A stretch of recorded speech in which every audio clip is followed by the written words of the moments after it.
अस्सलाम वालेकुम यार, कैसे हो आप लोग। उम्मीद करता हूँ आप लोग ठीक हो गए, मज़े कर रहे होगे। तो आज की इस वीडियो में जो है वो हम बात करने लगे हैं जापान में आप कैसे आ सकते हैं, और जापान में जो मोस्ट और टॉप 3 जो है वो मोस्ट इन डिमांड जॉब्स जो हैं उनके बारे में हम बात करेंगे। बात शुरू करने से पहले मैं आपको ये बताऊं कि मैं अपने घर से जो है वो कुछ मिनट्स की दूरी पे एक पार्क है वहाँ पर आया हूँ। तो यहाँ पर मैंने पहले भी जो है वो कुछ शूट किया हुआ है व्लॉग। तो यहाँ पर काफ़ी जो है वो एक अच्छा एटमॉस्फेयर है, आप मौसम देख रहे हो, और बेहतरीन किस्म का जो है वो यहाँ पर एनवायरनमेंट है, ग्रीनरी है चारों तरफ। और यहाँ पर जो है वो आज सोकर की टीम्स आई हुई हैं और आकर अपनी प्रैक्टिस वगैरह कर रही हैं, और यहाँ पर आकर आज अपना कोई फ्रेंडली मैच है इनका चल रहा है तो वो खेल रही हैं। खैर, अभी हम अपनी बात को कंटिन्यू करते हैं। तो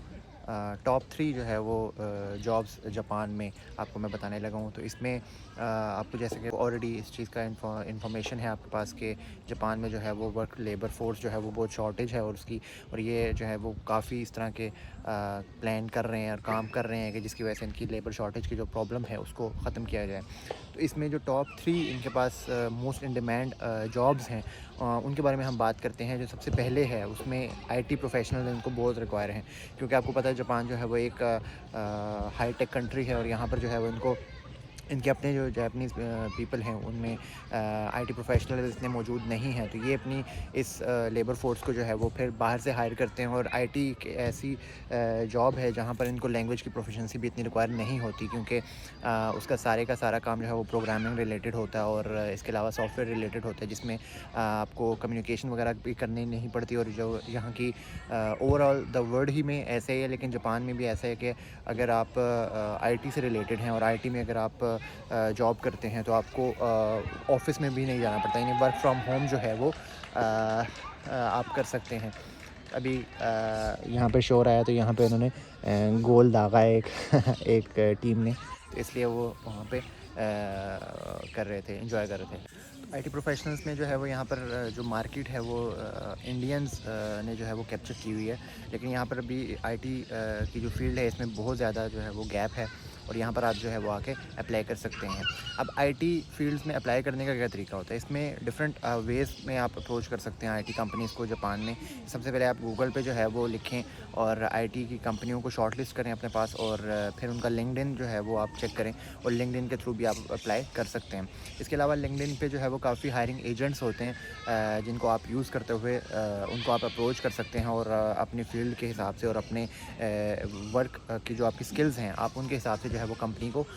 उस एजेंट के थ्रू जो है वो अप्रोच कर सकते हैं। इसके अलावा एक और तीसरा ऑप्शन है कि आप डायरेक्ट कंपनी को जो है वो कॉन्टेक्ट कर सकते हैं, और अपनी रिज्यूमे और सीवी जो है वो आप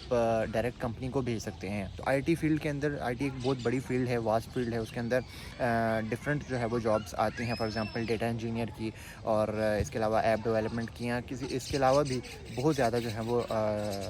जॉब्स होती हैं। तो आप अपने स्किल सेट के हिसाब से जो है वो उसको चूज़ कर सकते हैं, और चेक कर सकते हैं कि आप के लिए कौन सी जॉब जो है वो फिजिबल है। तो ये आप पाकिस्तान और इंडिया या डिफरेंट अदर कंट्रीज़ में भी बैठ के आप वो जॉब स्टार्ट कर सकते हैं, और उसके बाद लेटर ऑन आपको वो कंपनी वीज़ा भी ऑफ़र करती है, और फिर आपको जापान आना होता है, और आप जापान में आके जापान का भी एक्सपोजर ले सकते हो, और इसके साथ साथ में आप यहाँ पर रह के आप अपनी जॉब को कंटिन्यू भी करते हो। तो इसके लिए जो बेसिक रिक्वायरमेंट्स चाहिए होती हैं वो एटलीस्ट आपके पास जो है वो 4 साल की बीएस की डिग्री होनी चाहिए, और बीएस की डिग्री होने के बाद आपके पास अगर वर्क एक्सपीरियंस अगर है आपके पास, तो वो आपके लिए जो है ना एक प्लस पॉइंट होता है। कुछ कंपनीज़ जो है वो वर्क एक्सपीरियंस जो है वो रिक्वायर करती हैं, डिमांड करती हैं कि फॉर एग्जांपल आपके पास 2 साल का या 3 साल का अपनी कंट्री का एक्सपीरियंस होना चाहिए इस कंपनी में। अगर आपके पास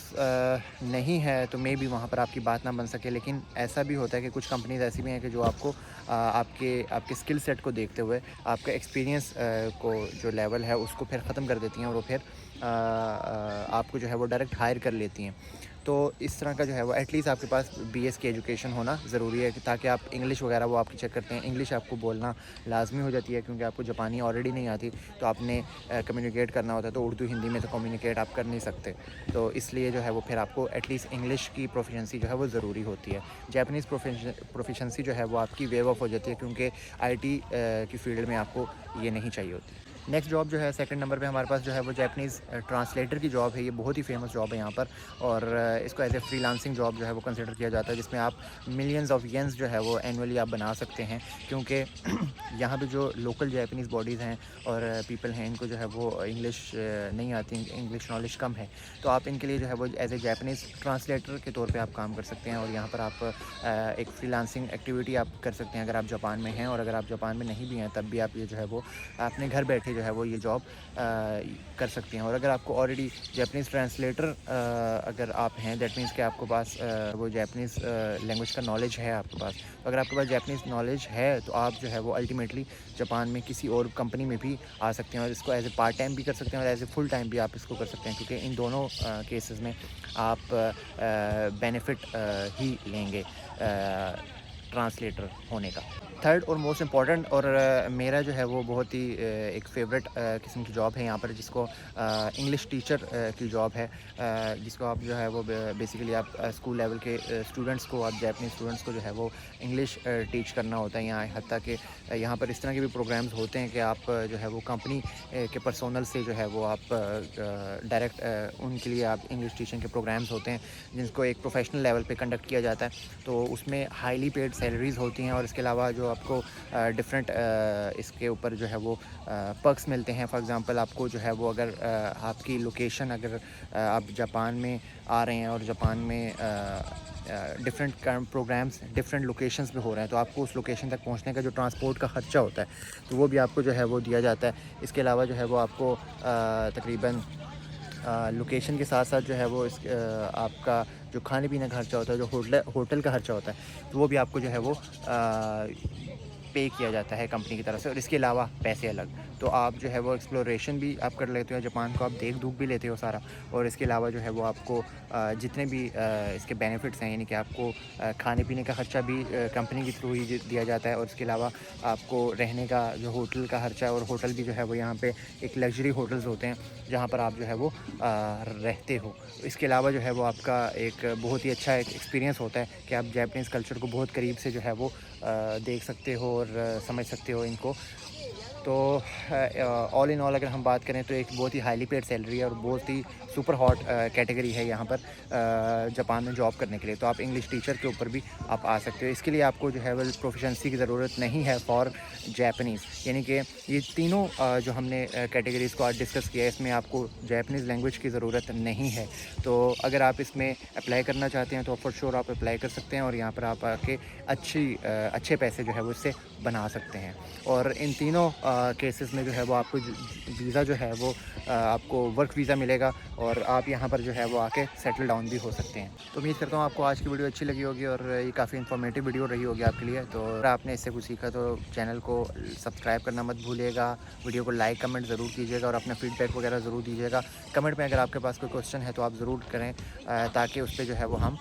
बात कर सकें। मैं जो है वो कमेंट को अच्छे से रिस्पॉन्ड वगैरह करता होता हूँ, तो आपके माइंड में जो भी क्वेश्चन है आप वो मुझसे पूछ सकते हैं। अगली वीडियो के लिए वेट करें। Thank you very much. Bye bye.